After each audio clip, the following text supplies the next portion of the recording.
Hey everybody, it's Jason Blaha here, and today I want to chat with you guys a little bit about what we're seeing emerging in the newest science and the fact that it really does seem to overlap with the real world experience of coaches like myself who have been in the iron game for decades.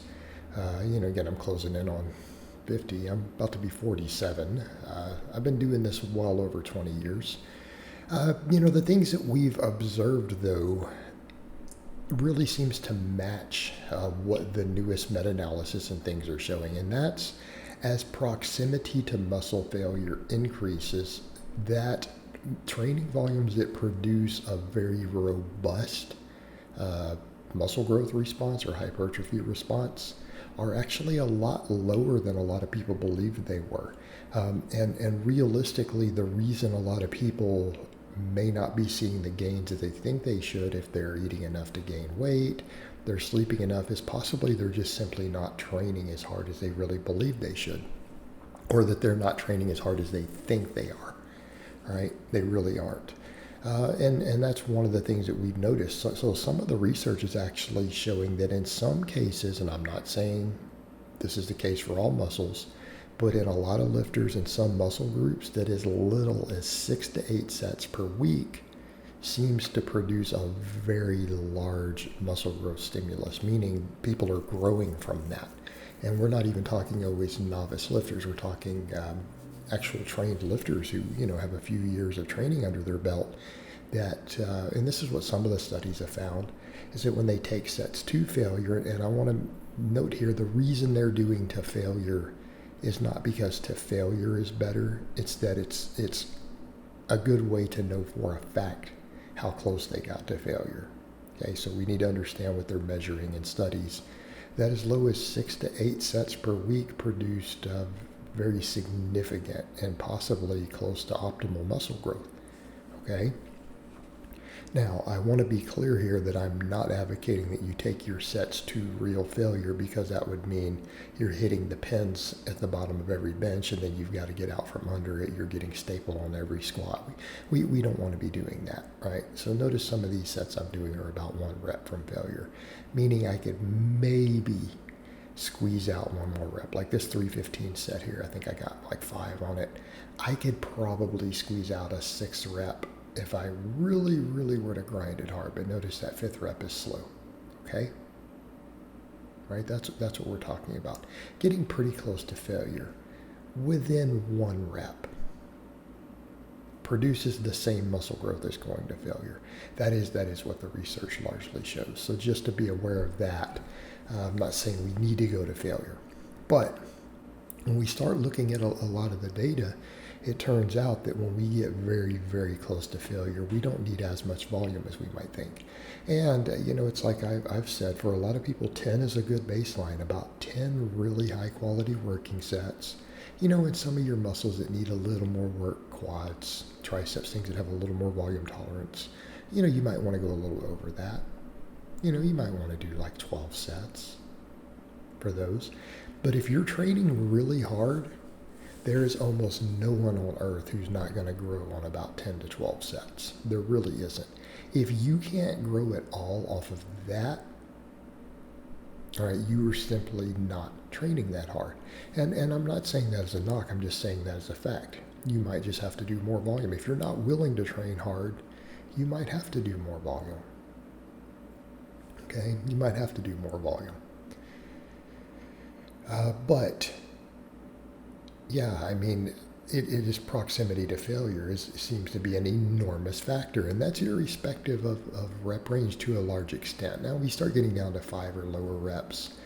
If those are heavy enough, they don't actually have to be within 1 rep of failure. In other words, doing 3 reps with a 5 rep max has a lot of training stimulus. Right, has a lot of training stimulus. Even though it's a couple reps away. But I digress, back over to the point.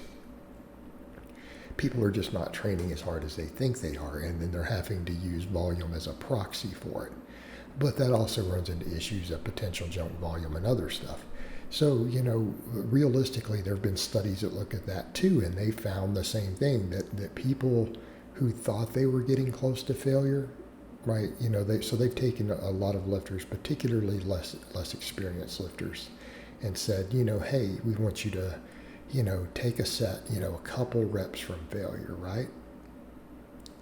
And they'll have them do a set and then wait a few minutes and then make them take the set to failure.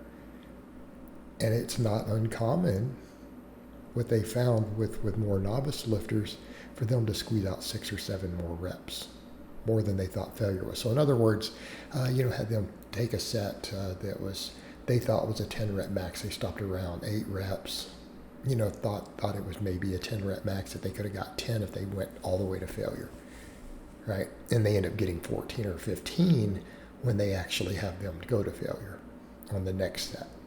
Okay, that's the problem. People are not accurately judging how hard they're training. They're not accurately judging it. Okay, so that's a big factor. And it's really true when you go to a lot of times higher reps, right? It's really true when you go to higher reps. And here's the thing. If you can replicate sets, I guarantee you didn't go to failure. In fact, if you stop 1 rep short of failure, meaning the last rep is slow, that's the one thing you'll notice. When you're 1 rep from failure, the bar moves a lot slower. So if you watched on some of those heavier bench sets I did there, that bar was considerably slower on the last rep, right? The 5th rep was slower. All right, that's an indication you're very close to failure. So if you take a big movement like that and you take it real close to failure, 1 rep away, you won't be able to replicate the set. So if you come back 3 minutes later, so let's say that was your all-out 6 rep max, 100% of everything you had would have been a grinder on the 6th. You do 5 reps and it slows down. You wait only 3 minutes, you may not be able to get 5 reps. You may get stapled on the 4th or 5th rep, completely stapled.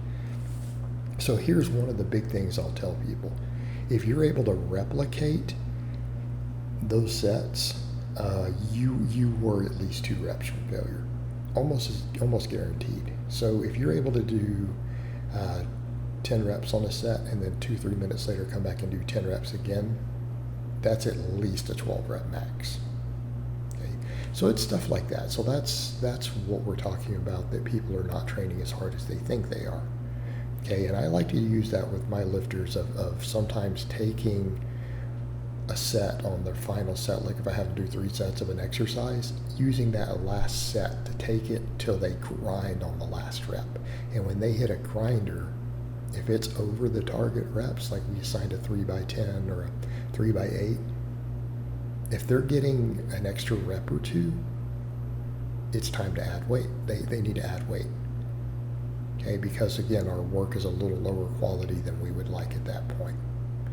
So again, people, when you train hard, people need less volume than they think they do to maximize muscle growth.